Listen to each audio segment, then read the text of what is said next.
To sit with Pop, and tonight he's going to be talking about his testimony and a little bit about his life.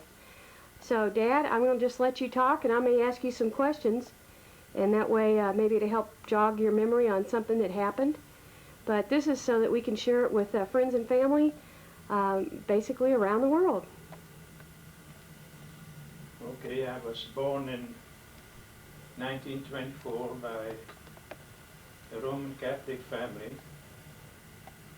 I was the oldest one of 14 kids, so you can see we didn't have no television.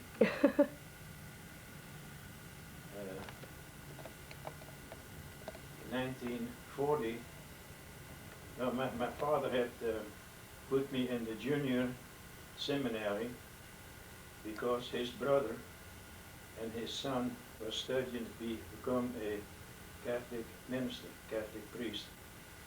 And my father did not want to be left alone, so he put me through there too. But about 6 months after he had put me in the seminary, he received a letter from the prior, which is the head of the seminary, that they were sending me home because I had too many girls on my mind, and therefore did not think that I was good material for the priesthood. So that was the end of that. What'd your daddy say? Oh, I don't remember, but he was mad. But I bet. He got over it. Then in 1940, my life changed completely. The German army broke into Holland and overrun everything that we had. And it wasn't very long that the Germans had established themselves as if they were home. And about a little while later, I was a wild man, a wild boy anyhow. I was a good boy, but a wild boy. How old were you then? In 1940, 16. 16. So one night I had put a big poem on the door of a restaurant, telling the Germans where I thought they should go and stay. But one of the men picked up the poet and read it and said, he started laughing. And he said, well, who wrote this? I said, I did. He said, Gestapo. Uh-oh. So man, they had me right there, so I couldn't do nothing. So about 2 days later, I was standing in front of the judge and with my dad, because I was a minor, and he condemned my dad instead of me to a year in a concentration camp. So I talked it over with my lawyer, and he talked it over with the judge and told him that I was willing to go instead of my dad because he had all these kids at home and could not survive it. So how old was your dad at that time? Was your dad yeah. But anyhow,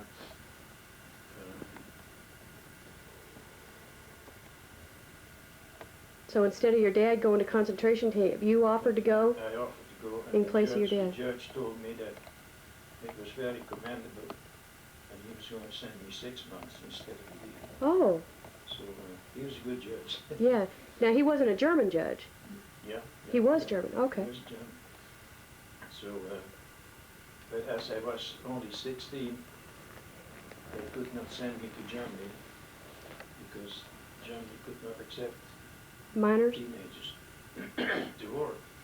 So he told me they waited until I was 18. Okay, hold on just a second, Pop. I had to wait until I was 18. So I had 2 more years to wait. So to me it was all right because I wasn't going to go anyhow. But my dad made sure that I stayed home. So in 1942, in the morning of my birthday, the 7th of May, 2 Germans stood on the front door and they picked me up and sent me to Germany. Wow, they remembered, huh? Oh, they remembered. Yeah, they're no fools.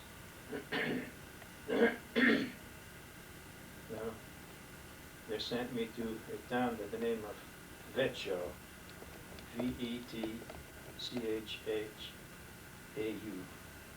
In Germany? in Germany. Yeah. So I got there, and it was all right. I mean, I was working there and things like that. What kind of work did you do? I worked in a bakery, but it wasn't very long before I got into trouble again, and I got into trouble with a bunch of women and boys and things like that, and police arrested me, put me in jail. Then the next day, after the court was over, they put me in a concentration camp in Poland for a whole year. Oh, wow. The judge wasn't quite as lenient as the one in Holland, but Yeah. so I went to Poland and worked about a year in that camp. Now our camp we had 5 barracks on one side next to a road, and then on the inside there was 4 barracks, and we didn't have no electrical wire or barbed wire around our compound, but on those 4 they had electrical wire in the compound, plus a big light on top of it, Wow. which would shine all the time. And would the Jewish people be in that? The Jewish people was in there. So we just we just worked. We laid railroad tracks and dug in tunnels, tried to dig holes for fire, for a bomb alarm and things like that. So then we found out that if we worked extra, we could get something extra. Oh, wow. So we started working twice a week, about 6 hours overtime. And therefore we got a piece of bread, about like that. Oh, gosh, that's it? And with that piece of bread we didn't eat. We threw it over the fence to the Jews, Hmm. so they could eat. So that's been going on now for about a year. And eventually I was getting tired of, I cannot sit still in one place, and that was one of I wanted to get out of it. Well, the Polish people are fantastic people. They're real loyal and honest.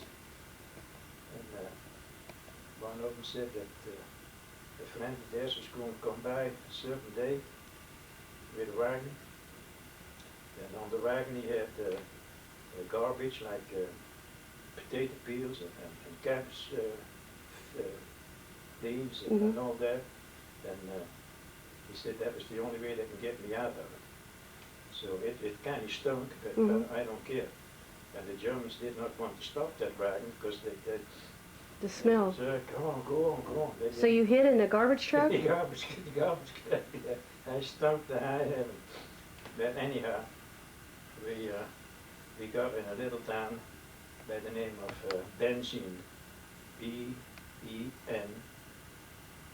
B-E-N-D-Z-I-N, Benzin. Poland still? Poland. Oh yeah, it's all in Poland.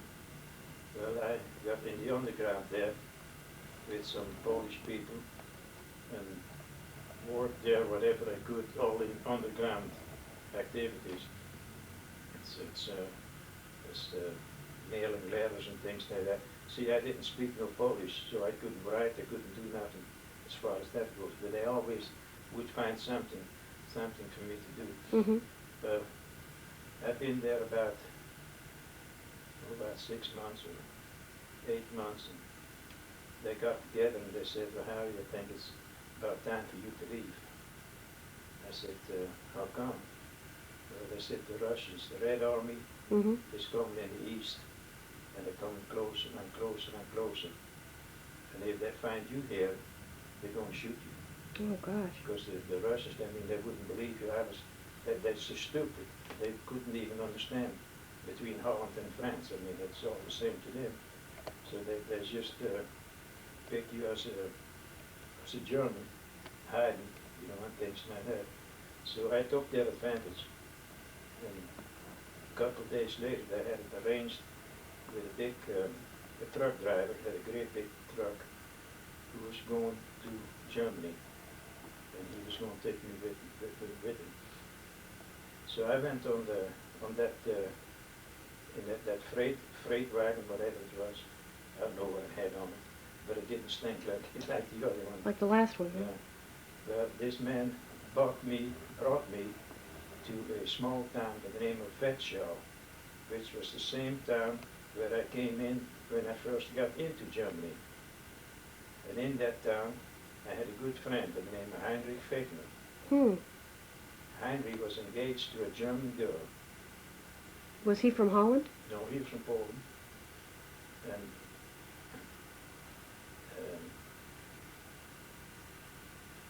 her father was a Gauleiter, which means pretty high up in the County? government. So she stole some papers out of his office with the headline of German and things like that. She wrote on the letter that Harry Sprang was on a dienst on a travel office, a travel Visa voyage like? Uh-huh. for the Union, and from Warsaw to Berlin, and that I was being given all consideration and courtesies. So she put that big German stamp on it there, Wow. and signed it and things like that. And at least I had something to prove. Mm-hmm. Well, a couple of days later, I picked up the train and went on to Berlin. So 3 times I had inspections on the train, you know, people checking for passports and things like that. But I didn't have no passport. So they came through and wanted to know if Ausweis means passport and things like that. So I gave them that letter and they read it, said, Hi Hitler, put it back in my pocket again. I had something then. So, man, I was relieved. I could look around like that, like I was a king. A free man, huh? A free man, yeah. Until I got into Berlin. What happened there? Well, in Berlin, I could not use that letter. Because if I had used that letter, and they had found out that I had been in Germany already 3 years, they would have shot me right there.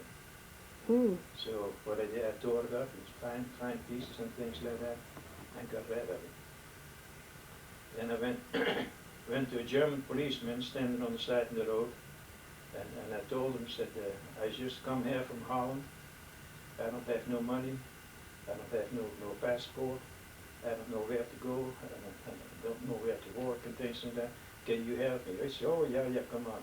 And he brought me into the Gestapo headquarters. Oh my gosh. But I couldn't back out. I mean, you're in. So I told this officer at the desk what happened to me. And he said, well, we cannot put you in jail, but we can put you one weekend until Monday, and Monday we get you out and get you settled somewhere. I said, that's fine. So Monday came. The next Monday came. And then the next Monday came. Uh-oh. Boy, I started getting scared. I said, man, if they found out whom I am, they're going to shoot me. As soon as I get up, they lead me out this door. Then on the Friday, we had inspection, health inspection. The Germans are real health crazy. Hmm. They want to know everything, you know, your nails and things like that. So this officer in there with 2 soldiers behind him opened the door and started inspecting everything. I said, what is thy name? What is your name? Mm-hmm. I said, Heinrich Fechner. Heinrich Fechner? Good man. He turned around to those 2 soldiers. So stupid guys and things like that. This man hasn't done nothing. I'm going to put you in his place and things like that. Oh, wow. He cussed him out. I thought, well, as long as you cuss him out, it's all right with me. Then I knew they did not find out. So you were going by another name? Fechner, Heinrich Fechner, the friend I had in Oh, Warsaw. okay. So then about an hour later, they came and get me and let me wash up and things like that, and shave and things like that, to come upstairs to the judge. So there was 3 judges, and they was holding what they call the Kreuzverhör. That is a cross-examination. One would ask one thing, the other one would answer already back. It's just Trying to confuse you. Try to confuse you, yeah. Well, the 2 of them that side, I had them pretty well under control. They sit there and yeah. But the one on the right, he was one of those guys, had these real tiny eyes. He could see straight through you. And I could feel he could straight to me the way he looked at me. So he said, well, I don't know. There's something wrong there. I said, now listen, whatever I said is the truth. Now I know that the German soldiers did not get along with the Gestapo. They had a friction, so I took advantage of that. So I told them, well, when I came into Germany, I stopped into Hanover. Hanover is a city where I stopped when I came the first time into Germany. So I remember that railroad station. When I came there, we had to transfer from one train to another, which I did. And he said, well, I was outside. Some guy stole my suitcase with everything in it. The papers from my daddy's house was in it. Money was in it. My passport was in it. Everything was in it. And now I'm here standing naked for all you. I don't have nothing. So this one German said, yeah, that all sounds all right, but there's something wrong, so listen. You prove to me how I came all the way into Berlin without papers. The German army already had me on the frontier when I just stepped into Germany. They already had control passports and things like that. And they had one just before I got into Berlin. They had another one. So how do you think that I would have come all the way to Berlin without papers if I hadn't had them when I first stepped into Germany? They would have arrested me a long time ago. See, that makes sense. It's all right. I don't remember how I said it. Anyhow, he said I was free to go. Wow. I said, I swear by God and Adolf Hitler, what I said here is the truth. He said, well, you swear by Hitler, that's it. So I was free. So that Friday afternoon, a man was called in by the name of Herman Kohler, who had a big bakery. And he took me in. So I went with him, but before I could do anything for him or with him, I had to go to an office where I had to sign papers to get the identification, to get coupons for food and stuff and things like that. So I did. We went there. And all of a sudden, I made a mistake. What happened? I signed the name Harry Sprang. And I tore that little thing, that little vessel with ink in it, I just turned it over. And then went over with my fingers. Boy, that German woman, I'm telling you, she was as big as Aunt Jemima, and she jumped over me, she called me all kinds of names and things like that, and dirty foreigner and things like that. Anyhow, they didn't know who I was. So she had to fill out a new sheet, and then I made damn sure that I said my name, Henry Becker, instead of Harry Sprang. So then we went on, and the next day was Saturday, and we didn't work. And that Friday afternoon, Mr. Kohler gave me, I think it was 25 mark or something like that, which gave me time, to go get a beer and things like that, which I did. we got a beer, and then I jumped off a streetcar. Mm-hmm. And the streetcar went all the way, that streetcar went all the way into Berlin and stopped at the Potsdamer Platz. Yeah, we couldn't go no further because rubble was laying across the tracks and things like that. But anyhow, he stopped and I got out. You know, I had a piece of identification. You know, I didn't have to be afraid anymore. Right. See, me big boy. Well, I stepped off that tram, that streetcar, and I looked around. And I said, my God, this place is not the same. The Gestapo headquarters was there the night before. When you were there? It was bombed that Friday night. I don't know how many people got killed. And you had just been there? But I got out. Well, that gave me another occasion to drink a couple more beers. And told myself, boy, was I ever lucky. Yep, you I were. was lucky, I was lucky. I had another beer, yeah, I was lucky. Until 1966. That's when I found out. It wasn't luck at all. When I accepted the Lord in 1966, my whole life passed in front of me. Then I see that he had his hand over me, and those bombs was falling. Yep. At that time I didn't know the Lord, so I didn't pay too much attention to it. But anyhow, I worked with those people over about 2 months, 3 months maybe. In the meantime, it was a big hellhole. I mean, hell could not have been worse than what it was in Berlin, because the Americans would come over every so often and drop all kinds of bombs. The English would come from the other side, put all kinds of bombs in it. The Russians was all around it and shoot in there with all kinds of caliber, all kinds of gun and things like that. And we were sitting right in the middle. Nowhere to go, just take what comes down. I remember one night we were sitting outside on the steps. There's 4 or 5 steps going down, and at the end of the steps, there's 2 steps. At the end of the steps was a round hole like that, which was used one time to bake bread in, like an oven. Out of it? Mm-hmm. It hadn't been used for quite a while. It still had ashes in it, but it was all dead and things like that.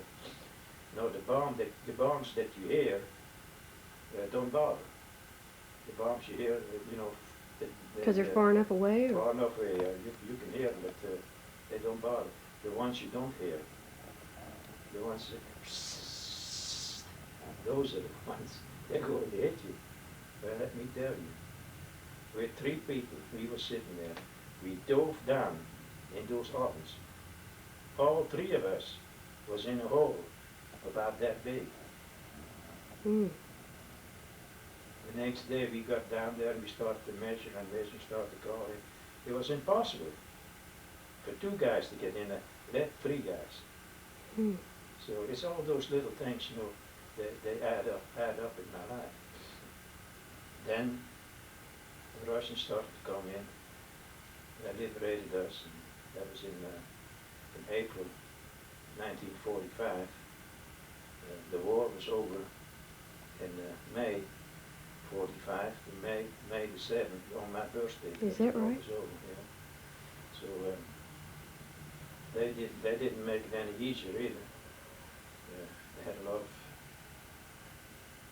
dead people laying on the street and young kids with guns in their hand. The Hitlerjugend, you know, just killed right on. I've seen soldiers they were buried in sidewalks with the shoe halfway sticking out the ground, so the next one could see, you know, where they was buried in order to pick them up and things like that. I'm telling you, it was hell. Things started to calm down a little bit. But what grabbed me most is on May the 7th, when the war was over, everything stopped. don't know if you ever had a feeling like that. There was no more guns, no more crackling, no fire, no nothing. Everything stopped. And boy, it drove us crazy. The silence? The silence drove us crazy. Hmm. Just not hearing anything. We was trained so much to these artillery and bombs and things like that, you know, that we just was Expected it. used to it. Mm-hmm. We was not used to that silence. Anyhow, the Russians was there. We had armbands on it, you know, red, white, and blue, which is the Dutch color, but the French is all vertical. And the stupid Russians, they didn't understand that. They're good people, but raw and wild. One night we was in a restaurant. Well, the restaurant didn't have no windows in it, but we was sitting down there with a glass of beer, and boy, it make you feel like a king. So one Russian came in there, and he had 5 or 6 watches up his sleeve. And he took one off and then took it on, knocked it on the table. And this friend of mine, he was from Belgium, I believe he was, he went there and picked up the watch and just wound it like that. That watch was perfect. So he went to that Russian and said, "Yeah, watch it." Oh man, his eye got that big and things like that, and he couldn't get them fast enough off his arm. Finally he got them off, and I said, "I gave me one too, so I can do that." So we all winded watches and things like that. That poor Russian guy was so happy. He said he's going to bring another one tomorrow. So bring him on in. So Did he not know how you were doing it, or? No, I didn't know. So the next night he came. He had a big box like this. Well, the Russians, if you do anything for a Russian, they do something back to you. So we thought maybe he brought us a piece of lard or coffee or bread or something like that. But he opened that box, and there was a big pendulum in it. You know, pendulum is a clock that sits on a fireplace. Yeah, a mantle clock. Yeah? A mantle clock. Yeah, mantle clock, yeah. So he asked that Belgian, "You make a uri?" Belgian said, "Yeah, I can make uri." "Okay, you make from this big uri, you make 20 little uris." What he had done, he had scratched off with one of his glasses from his watches, how many glasses he could get out of that big glass. Boy, I'm telling you, we didn't know where to put ours. So we told him, you know, it takes some time, we'll fix it. We never seen the guy again. Oh, wow. Oh, that was really something. He actually wanted you to make a bunch of little watches out of that big clock. Big clock, yeah. Because he said there was enough glass in there. No wood. He didn't want no wood. Just the glass. There was, we had a lot of fun with him. Top stuff. One day we were standing on the side of the street, and the Russians had stolen a lot of bicycles because they didn't know how to ride them, but they stole them anyhow. And one German came through there, and he was riding his bicycle with his hands in his pocket. And that Russian went after him. He needed that bike. That's the one that he wanted, to keep his hands in his pocket. So the German said, well, he couldn't do nothing. But you had, whatever you say, they had to, whatever they wanted, you had to give it to them.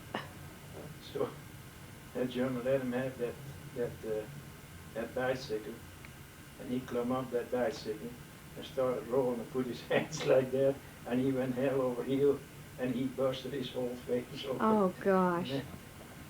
We had the stupidity. Yeah, of thinking that it was just the bike that he could. He thought that it was the bike that could not have to use his hands, not him. He had no idea it was. You know, we had to have a balance. You know. One day I was helping them binding up some people. They had some soldiers down in that basement, and they was bleeding and things and that. So I was trying to do whatever I could. I didn't know what I did, but I was helping them anyhow.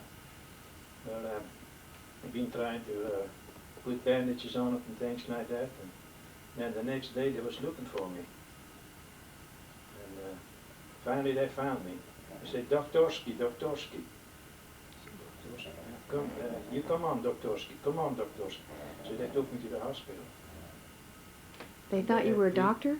They thought I was a doctor. And man, they had people laying all over the place. I thought, my God, don't use this. About an hour, and I slipped out the back door, and I ran as hard as I could. Because I wasn't going to make a fool out of myself with those poor guys laying there bleeding and things like that. So I got away from there. Then we received a notice from the Russian commandant that we had to put our name in the pot so they could send us back to Holland. Well, that everybody would wanted that, so we ran to the commandant the next day and put our name on the list and things like that. And then we were supposed to come back the next day and check the list. Yeah, repatriation. So we had a little wagon with us, which we full of stuff that we stole from the Germans, some silver, some crystals, some little paintings and things like that. So we took that with us. So the next morning we went up and went to that outpost where we were supposed to meet. And it rained, and it rained, and it rained, and I never seen so much rain in one day. But anyhow, we was going with that wagon, and the Russians would come once in a while and look in that wagon, see what was in there, and see if there's anything they could use, and if they could, they picked it up, and that was it. So, at the end of the day, they put us in an old German military barrack, and we stayed there that night. We had something to eat. They made some soup and things like that. So then the next day, we were supposed to go on. Well, the next day we got up and went on, but we was going east. And I told this Russian, I said, wait a minute. I don't live there where the east, where the sun comes up. I live in that direction where the sun goes down. So why are we going east? So he said, well, the boats are waiting for you in Sebastopol and take you home. I said, man, that's crazy. Why should we walk about 2,000 kilometers? Well, Holland is only 700. Just don't make sense. We found out, you know, what they was trying to do. They was trying to take us over there for a while, for a couple of years, and make us slave prisoners like the Germans had. Oh, gosh. So the wagon that we had was a wooden wagon. It wasn't very strong, but it was strong enough. The wheels was rolled on an axle, and the axle was holding the wheel with a nail. The nail through it, and the nail was bent a little bit, like a pin. So the wheel wouldn't pull off from the wagon. Mm-hmm. So we was going a little while, so finally I told this guy who was with me, I don't remember who he was, I said, hell, I ain't going that way. I feel it, I have a funny feeling. So he said, well, let's fool him. So we pulled the nail out of the wagon, out of the wheel, and eventually, you know, the wheel started going like in, it cracked and fell all to pieces. So then we sit on the side of the road. And then the Russians come with, they have those small horses, you know. Go ahead. No, I just sneezed. The Cossacks, you know, and they keep on, давай, keep going. I said, how can we? The wagon is broke. How long does it be to fix the horse? 15, 20 minutes? Oh, okay, so you follow us. I said, yeah, we will. So as soon as they started driving up and things like that, and we got halfway away, man, let me tell you, we didn't care what we had in that wagon, or who was going to have a hold of it. We took away from them. We walked 2 days through water and grass and mud and things like that, back to Berlin again. So once we arrived in Berlin, I know to stay away from the Germans, from the Russians then. because you know they had us marked too. Mm-hmm. So we didn't know which way to go anymore. So one evening we was outside and sitting in a restaurant or bar, whatever you want to call it, pub, and there was about 5 or 6 American soldiers there. Well, I didn't speak no English. The only English I spoke was, how are you? Have you chewing gum? You smoke cigarettes? Have you chocolate? And things like that. That's all my English was at that time. So we sit there and had a beer and things like that. And all of a sudden, this friend next to me, Mariano, he jumped up and started hugging. I didn't know what's going on. Hugging who? He jumped up and hugged one of those soldiers. Huh. Come to find out that the soldier that he hugged had fought with Mariano's daddy in the Battle of Barcelona in Spain. Oh, we made that. We took advantage of that. So we asked Mariano if he could talk with the Americans and see if they could get us out of there. So he did, and they said, yeah, be there Wednesday. The next day was Wednesday. Be there Wednesday, we'll get you out. I had that truck came in, I never seen a truck so big. High and everything like that. They put us in the back of the truck, put canvases all over us, you know, and they drove us to Checkpoint Charlie. They drove us through there, and then we had to, I don't know if it was there.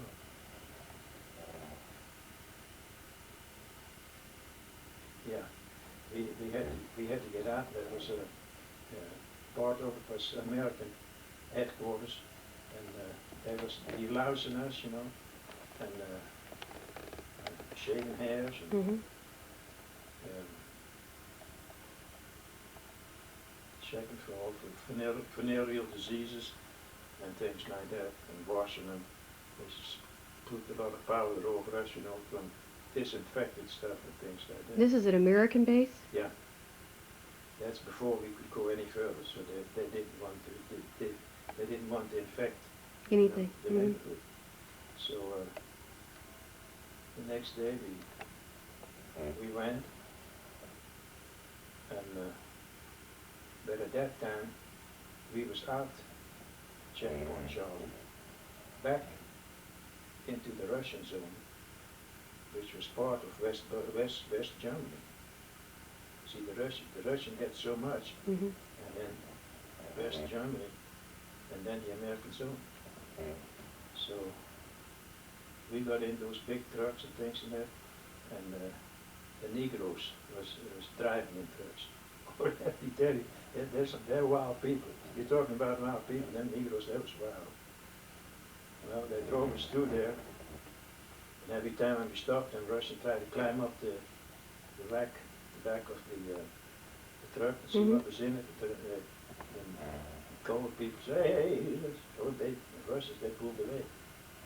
So then we was almost on the Elbe, which is the river which separated east and west. And they let us through, and then they stopped. They had four trucks the Russians had control over. At least they thought. Boy, it wasn't 5 minutes, and then Negroes, they came back. And let me tell you, them Russians, they scattered like fly on a dog. What did they come back? To check what was in the truck, to see what they could steal and things like that. Huh. So, I mean, the Negroes, they really helped us to get through. So later I come to find out that the Russians were scared to death of the Negroes because they call them night riders. So I don't know who gave them that name, but anyhow. Were they American soldiers? Yeah, the black soldiers in uniform and things like that. So, well, then we got into the American zone, and eventually we got in the zone where the railroads started to roll again. There they put us on a railroad cart, you know, like cattle. And we went to Holland. We arrived in Holland, and a day or so later, in Holland on the frontier, I got lucky that talking to a trucker, and he took me to Uden. Uden is the place where I was born. Mm-hmm. And once I got there,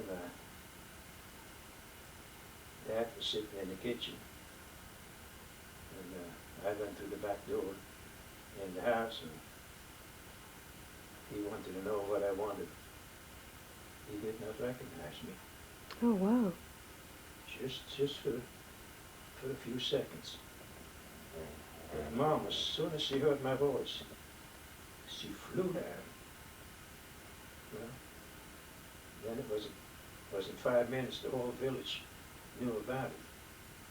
Because you see, in 1945, in September 1945, Mom and Dad was already liberated by the American soldiers, the American Army.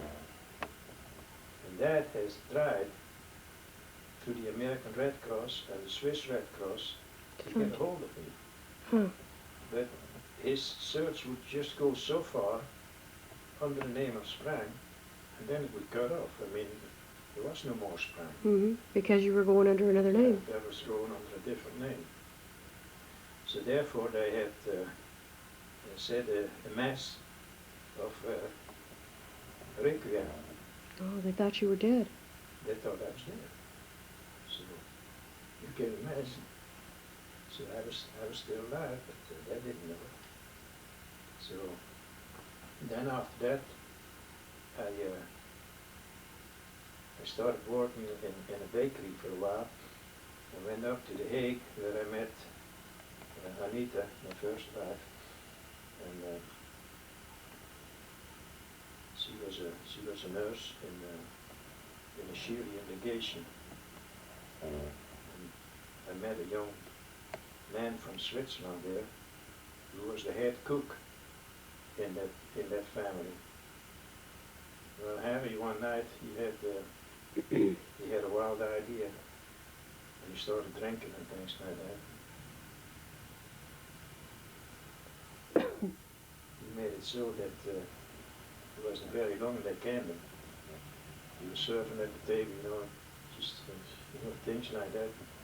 He didn't know how to serve and things like that. So the minister fired him that night. So Harry came to my place and told him what happened. So I thought, well, I seen Anita at first. I seen Anita, that nurse. And I seen the cook. So I thought, well, I may as well try that. I can do that. So I went ahead, and the next day I went up to that address, and I asked, his name was Dr. Quarles from Beaufort. He was one of the delegates from the country of Chile, and he has seen me one time in the kitchen while he was preparing the cake. Well, I knew how to prepare cakes and things like that. Because you were a baker. But Henry didn't know it. So I told him that I heard that Henry had left then, and that they was in need of a cook. And he said, well, there certainly is. So I said, well, I don't have no diplomas or anything like that, but you want to go hungry? So I said, that was good. So I started the next day. Well, this lady, the head of she was married to Quarles from Beaufort, so she was the sister, she was the daughter of the minister in Chile. And she would come in the kitchen every morning and give me a big litany in French, how to do this and how to do that, how to cook mushrooms, champignons and things like that, and snails. I didn't know. I've heard of champignons, but champion boxing and bicycle and things like that. How can you cook something like that? So Anita had to come down into the basement and show me what they were, the mushrooms. So that's where we got started. So eventually I started cooking and things like that, but it didn't last very long, because I told Qualis from Muford, I said, I wish you keep your wife out of the kitchen. So I could do the cooking better by myself, and all that fancy French and all that, I don't understand a word of it anyhow. So he told her. So she stayed out of the kitchen, and I started cooking. Greens, lard, sausage, beans, eggs.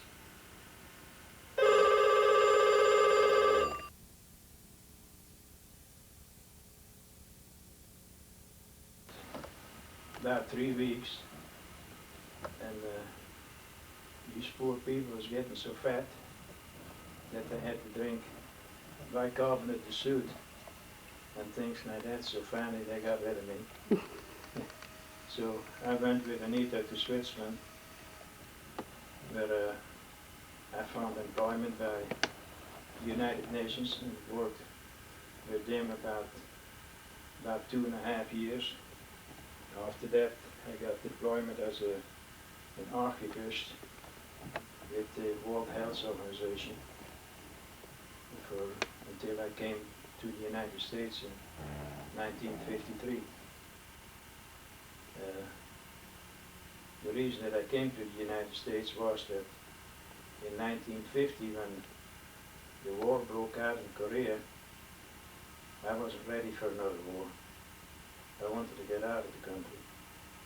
So a friend of mine by the name of Field Horine, his father was a doctor here in Kentucky.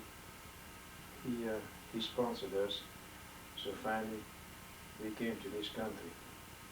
Well, the first year wasn't too good because a doctor tried to make a slave out of us, and we didn't have no place to go. We didn't have just a small trailer about 8 foot long and 6 foot wide. We slept in there with a boy and a woman, so it wasn't too pleasant.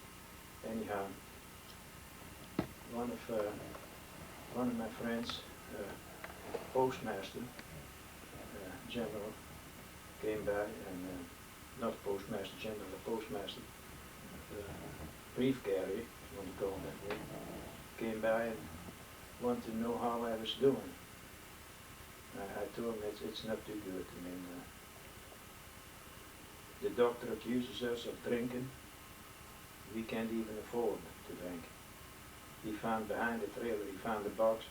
It had about 50 bottles in it, empty beer bottles, which we was picking up on the side of the road in us to get a few extra dollars. Oh, he said, what about that? I said, well, that else is the same thing.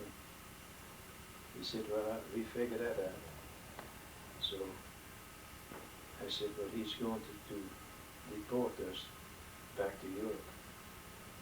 I said, well, wait a minute, that don't go like that. So he wrote to his senator, and the senator wrote him back that under no circumstances was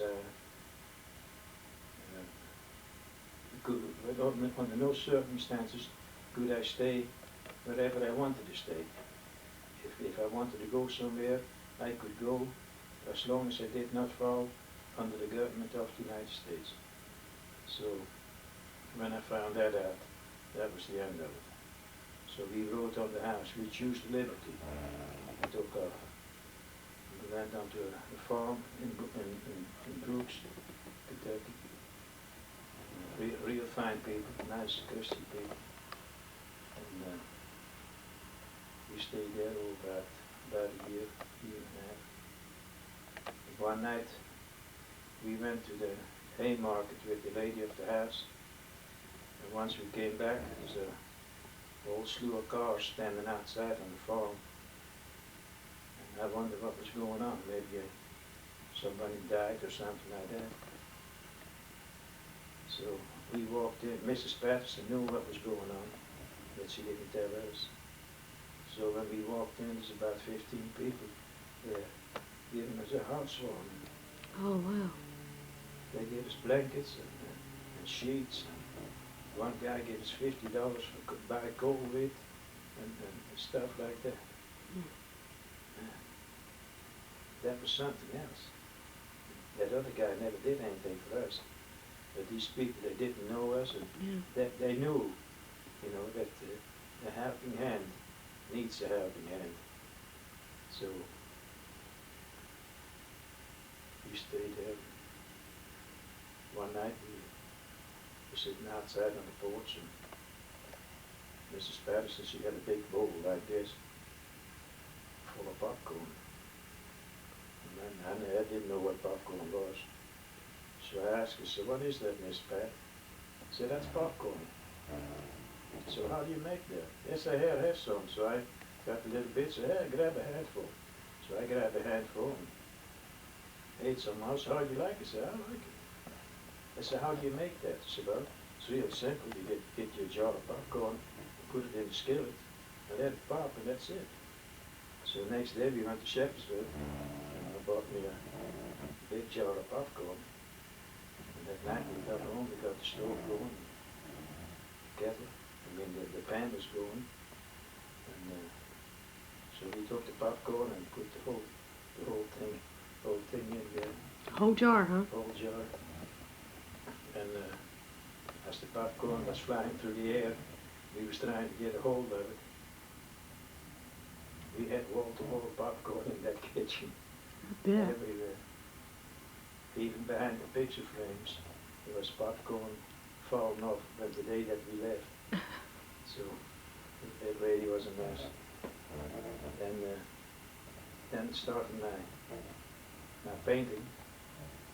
In the meantime, I bought a little house from Fred Stevens and started painting. And in about 2 years after that, one day I came home and I know something was wrong. So I asked, what's wrong there? And they said, well, Chris is sick. What do you mean she's sick? So she kept falling backwards. So she took her to Dr. Colbert. And he found out that she had polio.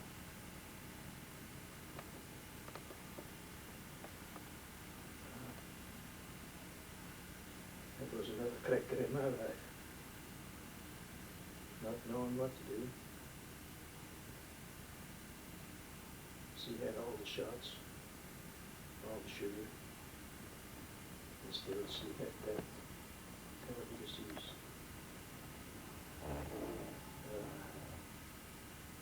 Anita had to give her baths in the morning, and it was real hot, it was scorching hot. I could hear the kids screaming. Then after a week or a couple of weeks, I had put a little string on the back of her bed, falling through the bed, with a little bell on the bottom of it. I told her anytime she wanted to ring the bell, she could ring the bell. So I came home a couple of nights later and I was listening. No bell.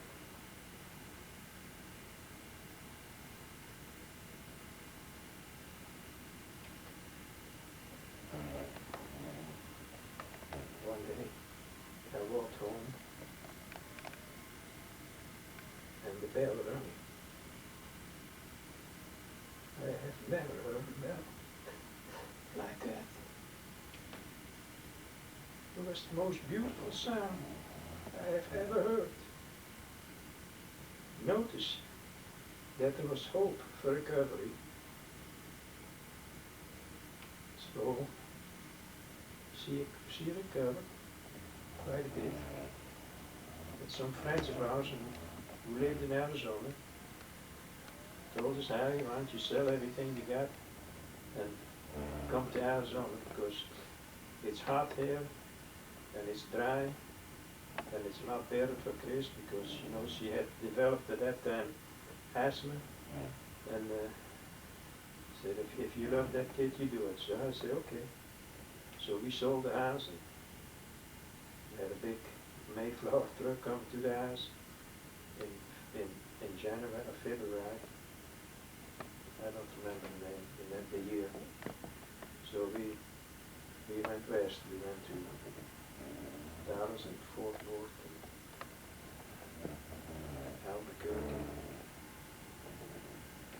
Alamogordo and things like that. Finally we arrived in Phoenix, and these friends of ours already had procured a house for us to rent. So we rented a house down there. Then I started working. Oh, about a week or 2 weeks later, because I could not sit still. So the man I was working for was, I forgot his name now. Anyhow, he was a carpenter, and he said he'd give me work, so he gave me some work. So I did some painting on some cabinets and things like that. That was all right, but then I started my painting business on my own.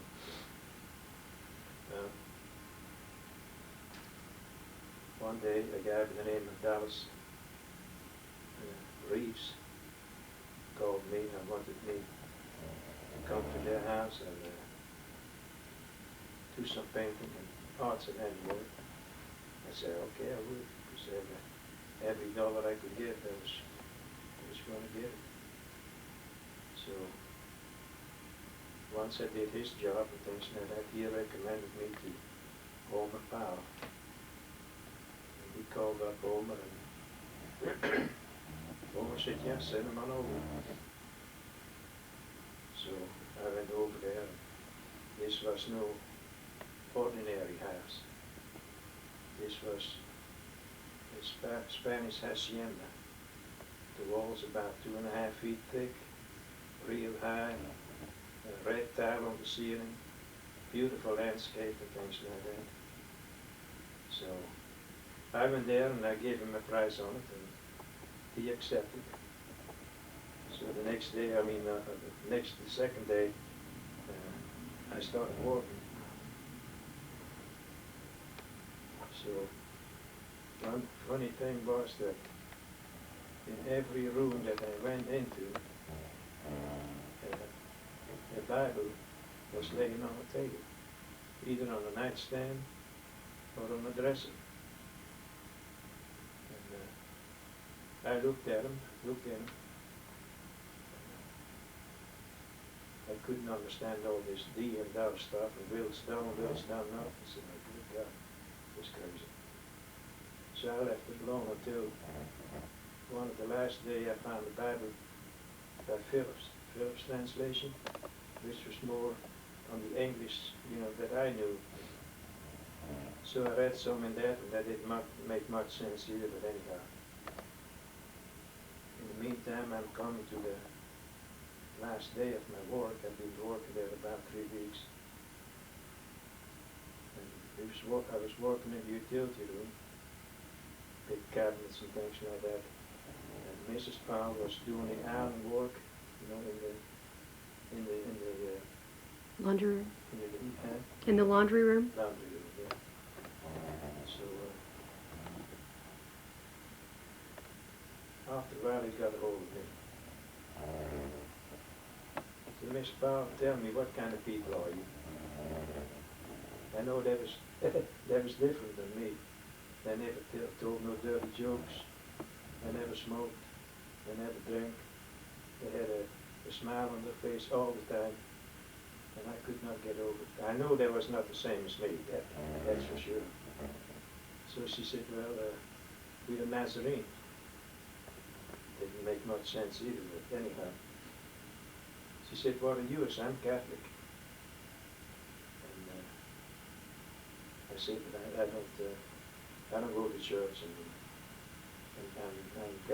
I'm mad at the whole situation, even with God, because he struck my little girl with polio, and I'll never forget that. So,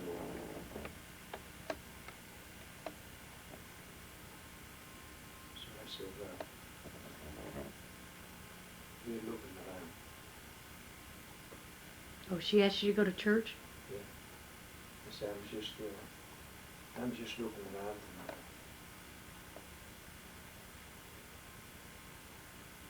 So she said, well, while you look around, why don't you come and visit our church? I said, okay. Yeah, the guy owes me that much money, at least that's one way to get it. So I went home and told my wife, said, next Sunday we go to the Nazarene church. She said, you what? I said, we go to the Nazarene church. Why? So this guy owes me that kind of money and I'm going to get it. So okay. So the next Sunday we went to the Nazarene church.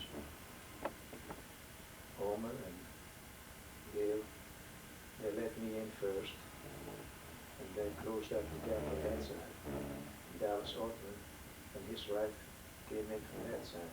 So we were standing in the middle. We couldn't get nowhere. Couldn't get out. No, couldn't get out. Well, that's the first time that I ever been in a Protestant church. The walls was all painted white. There was no statues, just a Christian flag. A painting by Lord standing knocking at the door. It was different. But anyhow, the preacher started to preach. All of a sudden, one guy in the back says, Amen. And I turned around. I thought if he had a heart attack. And a few minutes later, someone in the front said, Amen, hallelujah. And I looked around to see what was going on. God, I'm in a mess here. You gotta Can't get out. of it. Well, we got out of it. We went out for dinner. And then we went home. On the way home, Chris asked me, he said, Daddy, so are we going back to that? I said, no way, kid. No, one time is enough. So she started begging Anita. So Anita said, why don't you let her go? They don't learn nothing bad down there. I said, well, that's true. And they had invited her for a social ice cream party. I said, okay, come on, let's go. So we went that night. Now mind you, nobody knew he was coming. Homer didn't know, Dallas didn't know, Brother Vanderpool didn't know, nobody knew. And when that preacher started out, he said, and a child shall reach you. Well, isn't that it below the bell? I don't know what it is. He said, a child shall lead you. I didn't know what it meant, but later on I found in the Bible, in the book of Isaiah, what it meant. So, then, next Sunday, I asked Benny, I said, Benny, I want you to come to church next Sunday. And Benny was my oldest son. He's the one who came from Switzerland with me. We lived together in Louisville, and he was here now. He already had signed up by the Air Force, going to the Air Force. So he said, okay. So he came that Sunday, and I asked Benny, said, what do you think they are? I said, Pop, stay away from them people. They're crazy. They're crazy. I said, man, I'm telling you, the holy rollers and all that stuff, you know. He didn't know. He didn't know either. So okay. So we went home. Next Sunday, Benny's back again. said, what are you doing here? I didn't invite you to come. He said, I know that, but, you know, last night I went to the confession and told the priest what you and Mom had done. And upon the priest answered, said, man, your Mom and Dad, they go straight to hell. I said, and what did you say?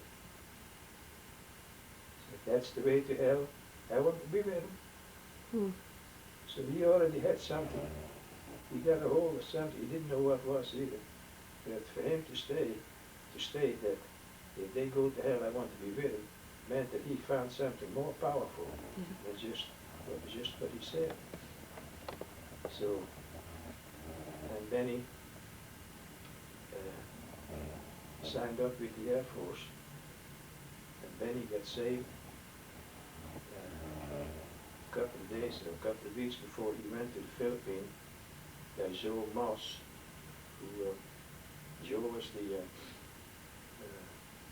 youth director from the Nazarene Church, and Joe helped him to accept the Lord. And Chris got saved on a bus tour to California, and she came back saved.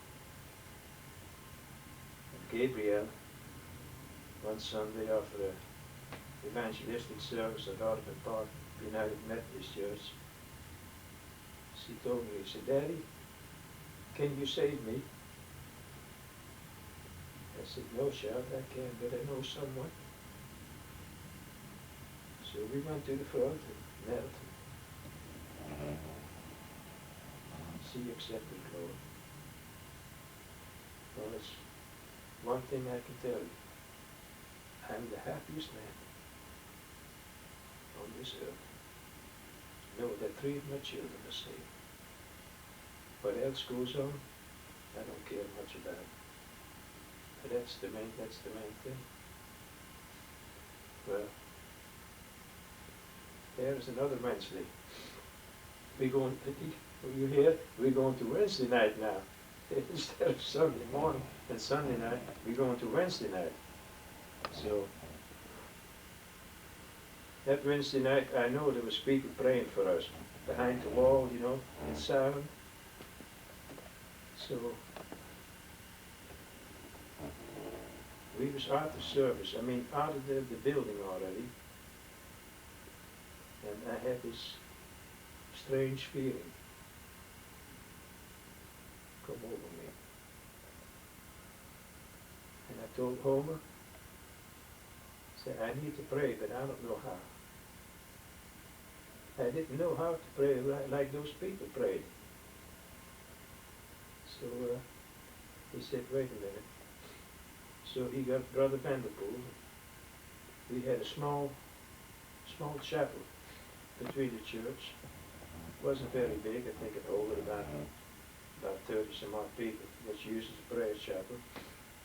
And we all kneeled down. Homer prayed first. I didn't understand a word he said. Then Brother Vanderpool prayed. And I didn't understand a word he said. And then it was my turn.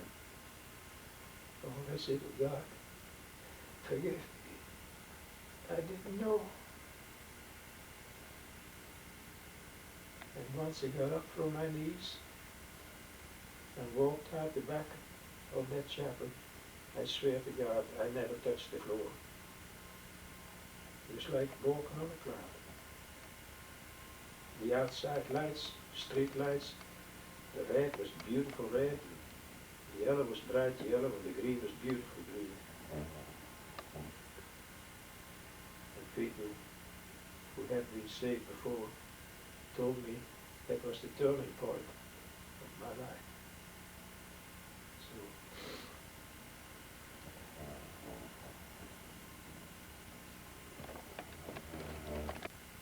So, testimony is a personal poem which is close to my heart. Last night I dreamt I took a walk up Calvary's dreary hill. And the things that I've seen with my own eyes, they could not have been more real. I saw upon 3 crosses 3 men in agony. One cried out for mercy, and the 3rd man looked at me. And all the hurt in this man's eye just broke my heart in 2. It seemed that I could hear him say, I'm doing this for you. I knelt beneath the 3rd man's cross and slowly bowed my head. I reached out to touch his feet, but I stained my hands with agony. When I heard him cry out in pain, I raised my eyes to see the blood spilled from the 3rd man's side, and some of it fell on me. And then there was that mighty crowd, you know, the one who mocked and cried, save thyself if thou art king. And then the 3rd man died. Suddenly I heard the thunder roll, saw the lightning in the sky. The 3rd man was still hanging there, and I began to cry.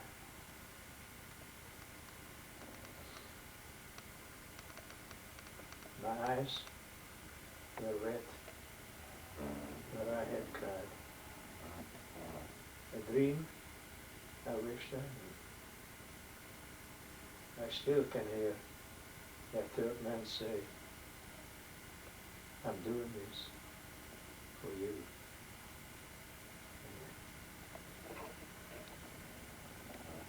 You did a wonderful job. There's a lot to talk about. Huh? It's a lot to talk about. Well, there's A lot of memories. a lot of it I haven't even talked about yet.